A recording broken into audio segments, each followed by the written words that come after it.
ಯುದ್ಧಪೀಡಿತ ಇರಾನ್ನಿಂದ ಮತ್ತೆ 285 ಭಾರತೀಯರು ತಾಯ್ನಾಡಿಗೆ ಮರಳಿದ್ದಾರೆ. ಇದರೊಂದಿಗೆ ಇರಾನ್ನಿಂದ ಈವರೆಗೂ 1713 ಮಂದಿ ವಾಪಸ್ಸಾಗಿದ್ದಾರೆ. ಕೇಂದ್ರ ಸಚಿವ ಪವಿತ್ರ ಮಾರ್ಗರೇಟಾ ತಾಯ್ನಾಡಿಗೆ ಮರಳಿದವರನ್ನ ಬರಮಾಡಿಕೊಂಡರು. ಬೆಂಗಳೂರಿನ ಐಶ್ವರ್ಯ ಎಂಬುವರ ವಂಚನೆ ಕೇಸ್ಗೆ ಸಂಬಂಧಪಟ್ಟಂತೆ ಮಾಜಿ ಸಂಸದ ಡಿಕೆ ಸುರೇಶ್ ಇಡಿ ವಿಚಾರಣೆಗೆ ಹಾಜರಾಗಿದ್ದಾರೆ. ಜೂನ್ 19ರಂದೇ ವಿಚಾರಣೆಗೆ ಹಾಜರಾಗುವಂತೆ ಇಡಿ ನೋಟಿಸ್ ಕೊಟ್ಟಿತ್ತು. ಜೂನ್ 23ರಂದು ವಿಚಾರಣೆಗೆ ಹಾಜರಾಗುವುದಾಗಿ ಸುರೇಶ್ ತಿಳಿಸಿದರು. ಹೀಗಾಗಿ ಇವತ್ತು ವಿಚಾರಣೆಗೆ ಹಾಜರಾಗಿದ್ದಾರೆ. ಐಶ್ವರ್ಯ ವಂಚನೆ ಪ್ರಕರಣಕ್ಕೂ ನನಗೂ ಸಂಬಂಧ ಇಲ್ಲ ಅಂತ ಮಾಜಿ ಸಂಸದ ಡಿಕೆ ಸುರೇಶ್ ಸ್ಪಷ್ಟಪಡಿಸಿದ್ದಾರೆ. ಐಶ್ವರ್ಯ ಗೌಡ ಜೊತೆ ನನಗೆ ಯಾವುದೇ ವ್ಯವಹಾರ ಇಲ್ಲ. ಇಡಿ ಅಧಿಕಾರಿಗಳು ಕೇಂದ್ರದ ಕೈಗೊಂಬೆಯಾಗಿ ಕೆಲಸ ಮಾಡ್ತಿದ್ದಾರೆ ಅಂತ ಆರೋಪಿಸಿದ್ದಾರೆ. ಪ್ರಧಾನಿ ನರೇಂದ್ರ ಮೋದಿ ಅವರನ್ನ ಕಾಂಗ್ರೆಸ್ ಸಂಸದ ಶಶಿ ತರೂರ್ ಮತ್ತೆ ಹಾಡಿ ಹೊಗಳಿದ್ದಾರೆ. ಮೋದಿ ಅವರು ಭಾರತದ ದೊಡ್ಡ ಆಸ್ತಿ ಅಂತ ಪತ್ರಿಕೆಯೊಂದರಲ್ಲಿ ಬರೆದಿರುವ ಲೇಖನದಲ್ಲಿ ಕರೆದಿದ್ದಾರೆ.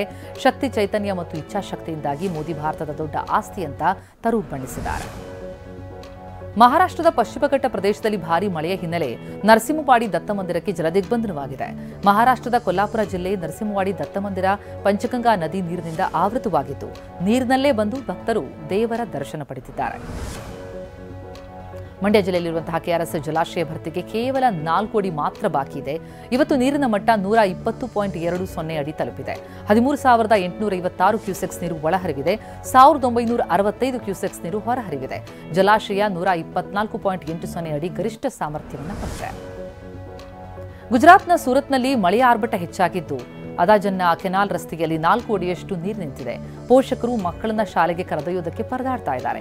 ಹೊಳೆಯಂತಾಗಿರುವ ರಸ್ತೆಯಲ್ಲೇ ಬೈಕ್ ಆಟೋಗಳು ಕೆಟ್ಟು ನಿಂತಿದ್ದು ಸವಾರರು ಕಂಗಾಲಾಗಿದ್ದಾರೆ. ಗುಜರಾತ್ನ ದಂಗ್ ಜಿಲ್ಲೆಯಲ್ಲಿ ಧಾರಾಕಾರವಾಗಿ ಮಳೆಯಾಗ್ತಾ ಇದೆ. ಇದರಿಂದ ಅಂಬಿಕಾ ನದಿ ಮೈದುಂಬಿ ಹರಿತಾ ಇದೆ. ಗಿರಾ ಜಲಪಾತ ಮೈದುಂಬಿ ಧುಮುಕ್ತಾ ಇದೆ. ಪ್ರಕೃತಿಯ ನಯನ ಮನೋಹರ ದೃಶ್ಯವನ್ನ ಜನ ಕಣ್ತುಂಬಿಕೊಳ್ತಿದ್ದಾರೆ.